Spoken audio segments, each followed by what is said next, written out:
അപ്പം ഇന്ന് നമുക്ക് വാതപിത്ത പ്രകൃതിയെ പറ്റി പഠിക്കാം. അപ്പൊ എന്തുകൊണ്ട് വാതപിത്ത പ്രകൃതിയെ പറ്റി പഠിക്കാം? ഇപ്പൊ ഒരുപാട് നന്ദിയുണ്ട് കേട്ടോ. കഴിഞ്ഞ ആഴ്ചകളായിട്ട് വാതപ്രകൃതി, പിത്തപ്രകൃതി, കഫപ്രകൃതി ഇതിനെയൊക്കെ നമുക്ക് എങ്ങനെ ഹാൻഡിൽ ചെയ്യാൻ പറ്റും എന്നുള്ള വീഡിയോസ് കേട്ടിട്ടുണ്ടായിരുന്നു. ഒരുപാട് പേര് കണ്ടിട്ട് വളരെ നല്ല അഭിപ്രായങ്ങൾ പറഞ്ഞിട്ടുണ്ട്. അപ്പം ഒരുപാട് താങ്ക്സ്. അപ്പം ഇന്ന് നമ്മൾ പറയാൻ പോകുന്നത് വാതപിത്ത പ്രകൃതിയെ പറ്റിയാണ്. അപ്പം അങ്ങനെ വരുമോ ഡോക്ടറെ? ശരിക്കും പറഞ്ഞിട്ടുണ്ടെങ്കിൽ നമ്മുടെ ഹ്യൂമൻ ബീങ്സിന്റെ ശരീരത്തിനകത്ത് അങ്ങനെ കോമ്പിനേഷൻ പ്രകൃതികളാണ് ഉള്ളത്. വാതപിത്തം, വാതകഫം, പിത്തകഫം, കഫപിത്തം എന്നുള്ളതിനെ പറ്റി. അപ്പൊ ഇന്ന് നമ്മൾ പഠിക്കാൻ പോകുന്നത് വാതപിത്ത പ്രകൃതിയെ പറ്റിയാണ്. അപ്പൊ വാതപിത്ത പ്രകൃതിക്കുള്ള പ്രത്യേകത എന്താന്ന് വെച്ചാൽ, നിങ്ങളൊരാളായിരിക്കാം, 100 ഐഡിയകൾ നിങ്ങളുടെ തലയിലുണ്ട്, 10 പ്രോജക്റ്റുകൾ നിങ്ങൾ ഇങ്ങനെ കയ്യിൽ വെച്ചേക്കാണ്, നിങ്ങളത് ചെയ്യും. പക്ഷേ അത് പാതി എത്തുന്നതിന് മുന്നേ നിങ്ങൾ മടുത്തു എന്ന് പറയുകയാണെങ്കിൽ, മടുത്തു എന്ന് പറഞ്ഞിട്ടുണ്ടെങ്കിൽ നിങ്ങൾക്ക് മനസ്സില്ല കേട്ടോ വാതപ്രകൃതിയെ പോലെ വിട്ട് കളഞ്ഞു പോകാനായിട്ട്. നിങ്ങൾക്കത് ചെയ്യണമെന്നുണ്ട്, പക്ഷെ ചില തടസ്സങ്ങൾ കാരണം നിങ്ങൾ ഇങ്ങനെ സങ്കടപ്പെട്ടിരിക്കുകയാണ്. ഓക്കെ.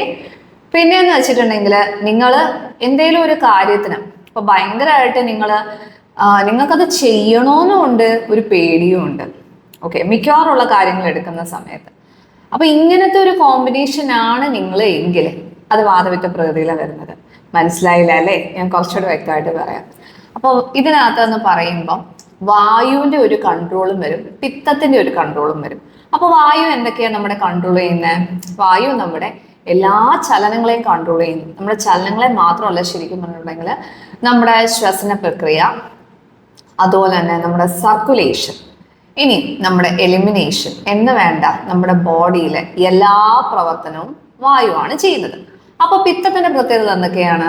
പിത്തമാണ് നമ്മുടെ ഡൈജഷൻ, മെറ്റബോളിസം, അതുപോലെ നമുക്ക് ഒരു പ്രോജക്റ്റ് ചെയ്യാൻ വേണ്ടി വേണ്ട ക്ലാരിറ്റി, ഫോക്കസും ഇതൊക്കെ തരുന്നത് നമുക്ക് പിത്തമാണ്. അപ്പൊ ഈ ഒരു 2 കോമ്പിനേഷനോടെ ഉള്ളപ്പോൾ നല്ല കാര്യങ്ങളും നടക്കും. അതുപോലെ ഇത് രണ്ടും ബാലൻസ്ഡ് അല്ലെങ്കിൽ എന്താണ് സംഭവിക്കുക? നമ്മൾ വിചാരിച്ച രീതിയിൽ നമുക്ക് കാര്യങ്ങൾ ചെയ്തു തീർക്കാൻ പറ്റത്തില്ല. ഓക്കെ, അപ്പം ഇതിനെ പറ്റിയാണ് നമ്മൾ ഇന്ന് ചർച്ച ചെയ്യാൻ വേണ്ടി പോകുന്നത്. അപ്പൊ ഈ ഒരു 2 കോമ്പിനേഷനോട് ചേരുന്നതാണ് വാതപിത്തം എന്ന് പറയുന്നത്. ഇനി നമുക്ക് ഇങ്ങനെയുള്ളവരുടെ ശരീരഘടന ഒന്ന് എടുത്ത് നോക്കിയാലോ? അപ്പൊ ഇവര് ഒരുപാട് മെലിഞ്ഞ ആളുകളൊന്നും ആയിരിക്കില്ല കേട്ടോ. എന്ന് പറഞ്ഞ് അവര് അത്യാവശ്യം വണ്ണമുള്ള കൂട്ടത്തിലും ആയിരിക്കില്ല. അപ്പൊ പിത്തം എന്ന് പറഞ്ഞപ്പോ ഞാൻ പറഞ്ഞിട്ടുണ്ടായിരുന്നു, അവർക്ക് പിത്തപ്രകൃതികളുടെ പ്രത്യേകത എന്തൊക്കെയാണ്? പെട്ടെന്ന് വെയിറ്റ് ഗെയിൻ ചെയ്യാനും പറ്റും, പെട്ടെന്ന് വെയിറ്റ് കുറയാനും പറ്റും. വാതപിത്ത പ്രകൃതിയായിട്ടുള്ള ആളുകളുടെ അവസ്ഥയും ഇത് തന്നെയാണ്. ഇവര് മര്യാദക്ക് എക്സസൈസ്, ജിമ്മ് പോലുള്ള കാര്യങ്ങൾ ചെയ്തിട്ടുണ്ടെങ്കിൽ അവരുടെ വെയിറ്റ് അവരുടെ കൺട്രോളിൽ നിൽക്കും. അങ്ങനൊരു ഗുണമുണ്ട്. ഓക്കെ. അപ്പം എന്താ ചെയ്യേണ്ടതെന്ന് വെച്ചാൽ, ഇവർക്ക് ലൈഫ് സ്റ്റൈൽ ചേഞ്ചസും സ്ട്രെസ്സും വരുമ്പോഴാണ് ഈ വെയിറ്റ് ഫ്ലക്ച്വേഷൻ ഒരു കാലഘട്ടം കഴിയുമ്പോൾ വരുന്നത്. അപ്പൊ ഇതിനെ ഒന്ന് നമ്മൾ കൺട്രോൾ ചെയ്യാൻ വേണ്ടി നമ്മൾ ശ്രമിക്കുക. ഓക്കെ, ഇതാണ് ഇവരുടെ ശരീരഘടനയെ പറ്റി. ഇനി ഇവരുടെ മുടി നോക്കിയാലോ? മുടിക്കുള്ള പ്രത്യേകത എന്താന്ന് വെച്ചാൽ, മുടി ഒരു അത്യാവശ്യം മുടിയുള്ളവരായിരിക്കും. കുറച്ച് കാലഘട്ടം അങ്ങോട്ട് കഴിയുമ്പോൾ ഉള്ള പ്രശ്നം എന്തൊക്കെയാന്ന് വെച്ചാൽ, അകാല നര ഇവർ ഫേസ് ചെയ്യും. അതുപോലെ തന്നെ മുടി പൊട്ടിപ്പോകുന്നത്, മുടി കൊഴിച്ചില്, ഇതൊക്കെ ചെറിയ പ്രായത്തിൽ തന്നെ ഇവർക്ക് കയറി വരാനുള്ള സാധ്യതയുണ്ട് കേട്ടോ വാതപിത്ത പ്രകൃതിക്കാർക്ക്.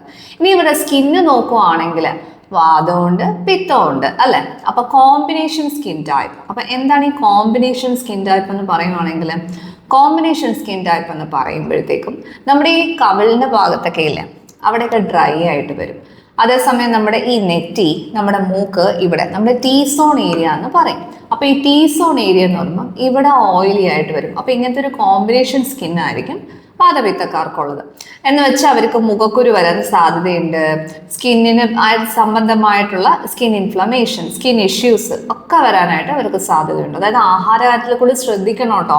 അതിന് വേണ്ടിയിട്ടാണ് ഞാൻ ഇത്ര ഡീറ്റെയിൽ ആയിട്ട് പറഞ്ഞു തരുന്നത്.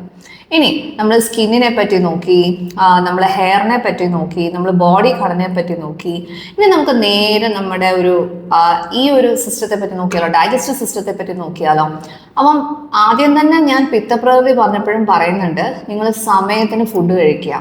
ഇപ്പൊ പലരും ചെയ്യുന്ന ഒരു പരിപാടിയാണ്. അപ്പോൾ ഓഫീസിൽ വളരെ ആക്റ്റീവായിട്ടുള്ള ആളുകളൊക്കെ ആയിരിക്കും. നിങ്ങളെ വിശ്വസിച്ചിട്ട് ഒരുപാട് പേര് ഒരുപാട് വർക്കൊക്കെ തരും. നിങ്ങൾക്ക് നല്ല വിശക്കുന്നുണ്ട്, വയറ് കത്തി കരിയുന്നുണ്ട്, എന്നാലും നിങ്ങൾ 1 ദിവസമായി, 2 ദിവസമായി, മാസങ്ങളോളം ആ ഒരു പ്രോജക്റ്റിൽ തന്നെ വർക്ക് ചെയ്തുകൊണ്ടിരിക്കുമ്പോൾ എന്താ സംഭവിക്കുന്നത്? നിങ്ങളുടെ ഹെൽത്തിന് എന്താ സംഭവിക്കുന്നത്?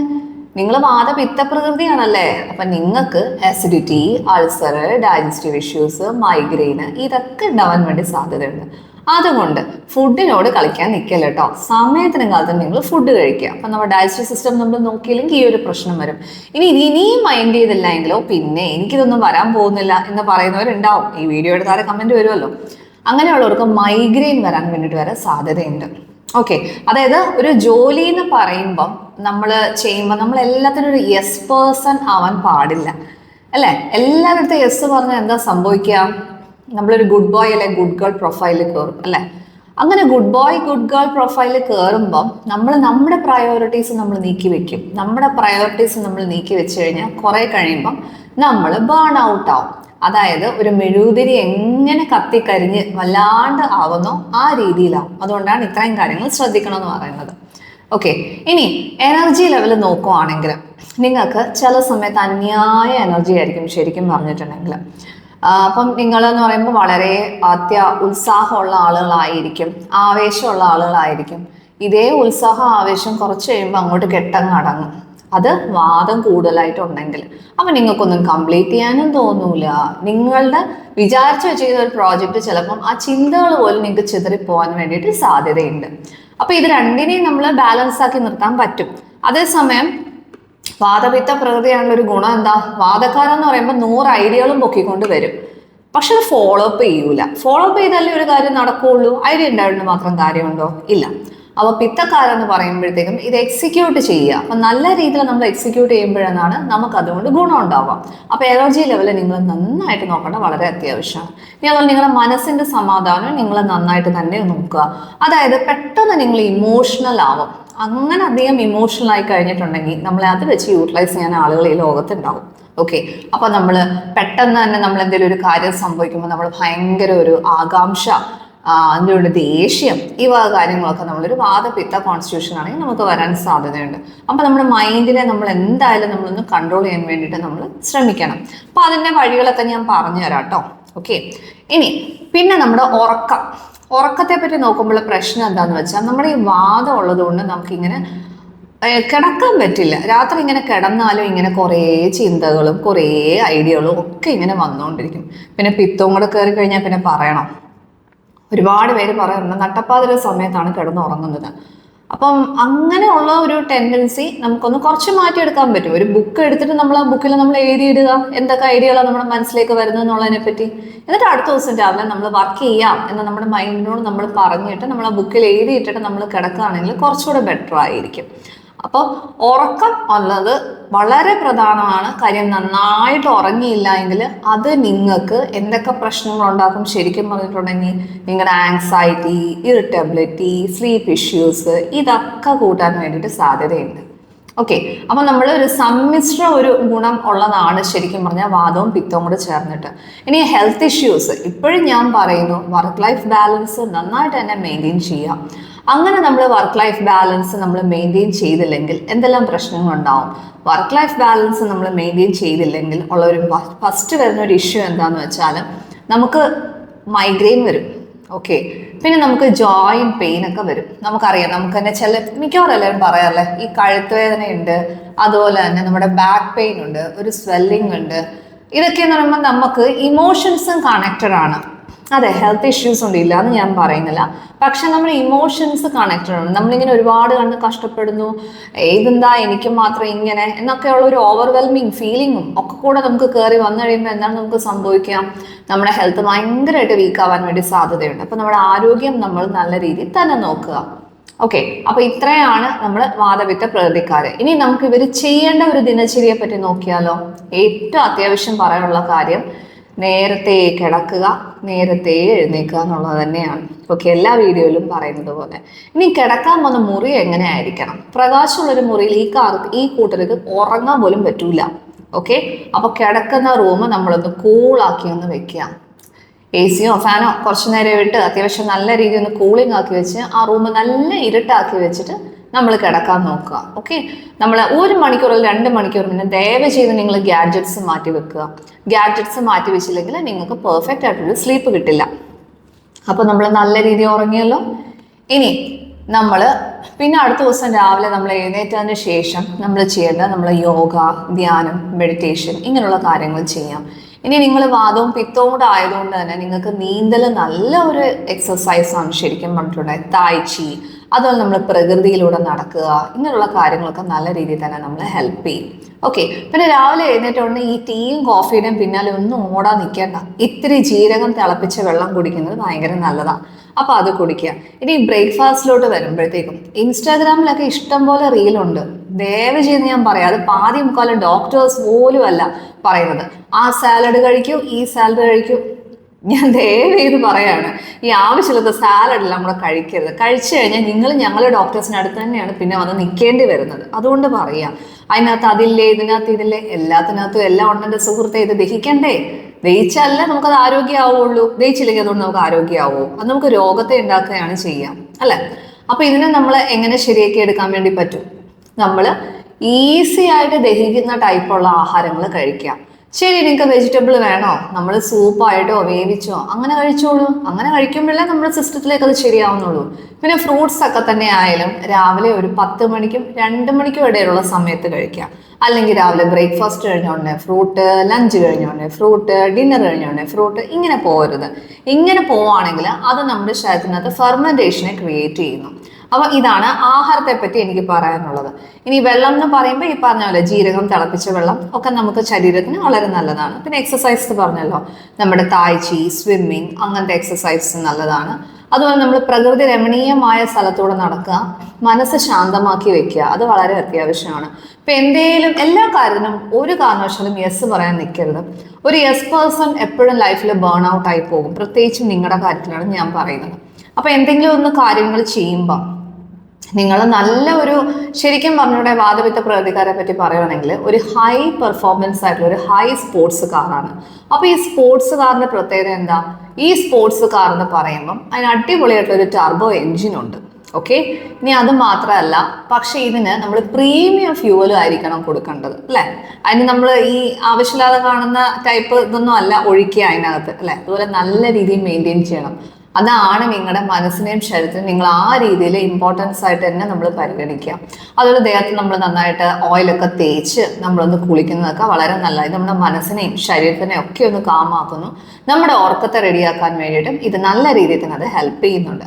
അപ്പൊ ആഹാര രീതി, ജീവിത രീതി, ഇവ കാര്യങ്ങളെ പറ്റിയൊക്കെ പറഞ്ഞു. ഇനി ആഹാരത്തെ തന്നെ പറയുമ്പം ഏറ്റവും കൂടുതൽ ശ്രദ്ധിക്കേണ്ടത് നമ്മൾ ഒഴിവാക്കേണ്ട കാര്യങ്ങളെ പറ്റിയാണ്. ഒഴിവാക്കേണ്ട കാര്യങ്ങൾ ആദ്യം പറഞ്ഞ പോലെ തന്നെ നമ്മുടെ tea, coffee, carbonated drinks, soft drinks, അപ്പൊ ദയവ് ചെയ്ത് അതിന് പിന്നാലെ നമ്മൾ പോകാതെ ഇരിക്കുക. അപ്പൊ നമുക്ക് തന്നെ പറഞ്ഞല്ലോ, ഈ പറഞ്ഞോട്ട് നമുക്ക് അതുപോലെ ഈ ഇതൊക്കെ യൂസ് ചെയ്യാം കേട്ടോ. നമ്മുടെ കുക്കുംബർ, അതുപോലത്തെ വെജിറ്റബിൾ, കൂളിംഗ് ആയിട്ടുള്ള വെജിറ്റബിൾ ഒക്കെ നമുക്ക് കുക്കുംബർ, പടവലങ്ങ, കുമ്പളങ്ങ, ഇതൊക്കെ നമുക്ക് ആഹാരത്തിൽ നമ്മൾ നല്ല രീതിയിൽ തന്നെ നമ്മൾ ഉൾപ്പെടുത്താം. പാവയ്ക്കൊക്കെ നമ്മൾ ഇൻക്ലൂഡ് ചെയ്യണം. കാരണം ഇതൊക്കെ നമുക്ക് രക്തശുദ്ധി ഉണ്ടാകും. പൊതുവെ വാതപിത്ത പ്രകൃതിക്കാർക്ക് രക്തശുദ്ധി കുറവാണ്. അപ്പൊ രക്തത്തിൽ നല്ല രീതിയിൽ ഇമ്പ്യൂരിറ്റീസ് കയറും, ബോഡി ഹീറ്റ് കയറും. അതായത് ഒരു ഇല, നമ്മൾ വെയിലത്ത് കിടക്കുന്ന ഒരു ഇലയെ പറ്റി ഓർക്കുക, അല്ലെ? അപ്പൊ കുറെ നാളത് വെയിലത്തിരിക്കുമ്പോൾ എന്താ സംഭവിക്കുക? അത് നല്ല രീതിയിൽ തന്നെ അത് കരിഞ്ഞ് ഉണങ്ങി അത് പോകുന്നുണ്ട്. അപ്പൊ നല്ല രീതിയിൽ തന്നെ അത് കരിഞ്ഞ് ഉണങ്ങി പോകുമ്പോൾ നല്ല രീതിയിൽ തന്നെ അതിന്റെ മെയിൻ്റനൻസും കാര്യങ്ങളും ഒക്കെ നമ്മൾ ചെയ്യേണ്ടത് വളരെ അത്യാവശ്യമാണ്. ഓക്കെ, അപ്പം ഇത്രയും കാര്യങ്ങൾ നമ്മൾ നല്ല രീതിയിൽ തന്നെ നമ്മൾ ചെയ്യാം. പിന്നെ അതായത് നമ്മൾ റോ ആയിട്ടുള്ള വെജീസും കാര്യങ്ങളും ഒക്കെ നമ്മൾ ഒഴിവാക്കുക. അപ്പൊ ഇങ്ങനെയുള്ള നമ്മൾ റോ ആയിട്ടുള്ള വെജീസും കാര്യങ്ങളൊക്കെ നമ്മൾ നല്ല രീതിയിൽ ഒഴിവാക്കുമ്പോൾ തന്നെ ആയാലും നമ്മുടെ ശരീരത്തിൽ ഈ ആവശ്യമില്ലാത്ത അസിഡിറ്റി, ബ്ലോട്ടിങ്, ഈ വക കാര്യങ്ങളൊന്നും നമ്മുടെ ശരീരത്തിൽ സംഭവിക്കാൻ പോകുന്നില്ല. ഇനി ആഹാരത്തിൽ നമ്മൾ ഉപയോഗിക്കേണ്ടി വരുന്ന സ്പൈസസ് എന്ന് വെച്ചാൽ ഒരുപാട് തീക്ഷ്ണമാവരുത്, എന്നാൽ ഒരുപാട് ഉഷ്ണമാവരുത് എന്ന് പറഞ്ഞത് ബ്ലാൻഡ് ഡയറ്റ് ആവാനും പാടില്ല. ഒരു മീഡിയം രീതിയിലുള്ള സ്പൈസസ് വേണം കേട്ടോ. ഒരു മീഡിയം രീതിയിലുള്ള സ്പൈസസ് ആണ് നമ്മുടെ ദഹനത്തെ നമുക്ക് സഹായിക്കുന്നത്. പക്ഷെ ഒരുപാട് എരിവ്, പുളി, അച്ചാർ ദയവേത് നിങ്ങളത് ഉപയോഗിക്കരുത്. അത് ഉപയോഗിക്കുന്നവരാണെങ്കിൽ നമുക്ക് തന്നെ അറിയാം, ഇപ്പോൾ ഒരുപാട് പേർക്ക് ഹൈ BP പോലുള്ള പ്രശ്നങ്ങളുണ്ട്. നിങ്ങൾ അതിൽ ലാൻഡ് ചെയ്യാൻ വേണ്ടിയിട്ട് സാധ്യതയുണ്ട്. അപ്പൊ പിന്നെ നമ്മൾ തേങ്ങ ഒക്കെ ഉള്ള മധുര പലഹാരങ്ങൾ, അതായത് വീട്ടിൽ തന്നെ ഉണ്ടാകുന്ന ടൈപ്പ് നമുക്കൊരു മധുരത്തിന്റെ ഇതൊക്കെ നമുക്ക് അത്യാവശ്യം ഇടയ്ക്കിടയ്ക്കൊക്കെ നമുക്ക് ഉപയോഗിക്കാൻ പറ്റും. പിന്നെ നമ്മൾ ഹെൽത്തി ആയിട്ടുള്ള ഫാറ്റ്സ്. അപ്പൊ ഏതൊക്കെയാണ് ഈ ഹെൽത്തി ആയിട്ടുള്ള ഫാറ്റ്സ് എന്ന് പറയുമ്പോൾ അത് ഗീ ആവാം, അവക്കാഡോ ആവാം, കോക്കനട്ട് ഓയിൽ ആവാം. അപ്പൊ ഈ വക സാധനങ്ങളൊക്കെ നമ്മൾ യൂസ് ചെയ്യാം.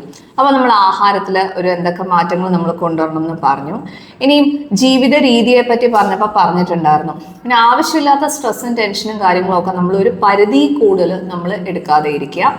ഉറക്കം നമ്മൾ കൃത്യമാക്കുക. അപ്പം ഇത്രയും കാര്യങ്ങൾ. പിന്നെ നമ്മൾ ധ്യാനം, മെഡിറ്റേഷൻ. അപ്പൊ ഇതൊക്കെയെന്ന് വെച്ചിട്ടുണ്ടെങ്കിൽ നമ്മളിപ്പോൾ ഞാനിത് എന്തൊക്കെ പറയുമ്പം ചിലരായിരിക്കും പിന്നെ ഇതുകൊണ്ടൊക്കെ എന്ത് മാറ്റം ഉണ്ടാവാനാണ്. പക്ഷെ ഒരു പ്രായം കഴിയുമ്പം നമുക്ക് തന്നെ മനസ്സിലാവും, ഒരുപാട് ഓടി ഓടി ഓടി ഓടി നമ്മൾ മനുഷ്യന്മാരെല്ലാവരും നമ്മൾ തളരുമ്പോൾ പിന്നെ നമുക്ക് ആക്റ്റീവ് ആവാൻ തോന്നില്ല. എല്ലാത്തിനും ഒരു മടുപ്പും കാര്യങ്ങളും ഒക്കെ വരും അല്ലെ. അപ്പൊ ശരിയായ രീതിയിലുള്ള ധ്യാനവും വ്യായാമവും കറക്റ്റ് ആയിട്ടുള്ള ജീവിത രീതിയും നമ്മളെ ബാലൻസ്ഡ് ആക്കി നിർത്തുന്നു. അപ്പൊ ഈ ഒരു രീതിയിൽ നമ്മൾ ബാലൻസ്ഡ് ആയി പോവുക. ഇനി വാദവും പിത്തവും കറക്റ്റായിട്ട് നമ്മുടെ ശരീരത്തിൽ ബാലൻസ്ഡ് ആണെങ്കിൽ നമുക്കത് എങ്ങനെ അറിയാൻ വേണ്ടി പറ്റും? ഒന്ന്, ശരിയായ രീതിയിലുള്ള ഡൈജഷൻ നമുക്ക് നടക്കുന്നു, ശരിയായ രീതിയിലുള്ള ഉറക്കം, നമ്മുടെ സ്കിന്ന് നല്ല രീതിയിലായിരിക്കും അത് മെയിൻറ്റൈൻഡ് ആയിട്ട് പോവുക. മുടിയായാലും നമുക്ക് വലിയ കൊഴിച്ചിലോ കാര്യങ്ങളോ ഒന്നും ഉണ്ടാവില്ല.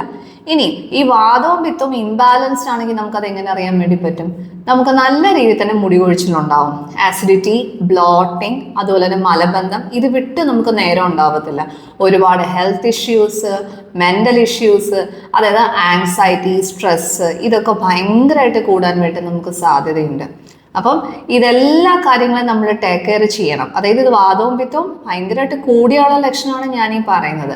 അപ്പൊ ഈ ലക്ഷണങ്ങളൊക്കെ നിങ്ങൾക്ക് ഉണ്ട് എങ്കിൽ നിങ്ങൾ അടുത്തുള്ള ഒരു ആയുർവേദ ഡോക്ടറെ സമീപിച്ചിട്ട് എത്രയും പെട്ടെന്ന് നമുക്ക് എന്ത് കാര്യവും നമ്മൾ മുളയിലേ നുള്ളിക്കളഞ്ഞാൽ നമുക്കാണ് നല്ലത്. കറക്റ്റ് അല്ലേ? പല ആളുകളും ഞാൻ കാണാറുണ്ട് ആസിഡിറ്റി ഒക്കെ ഇങ്ങനെ വെച്ചുകൊണ്ടിരിക്കും.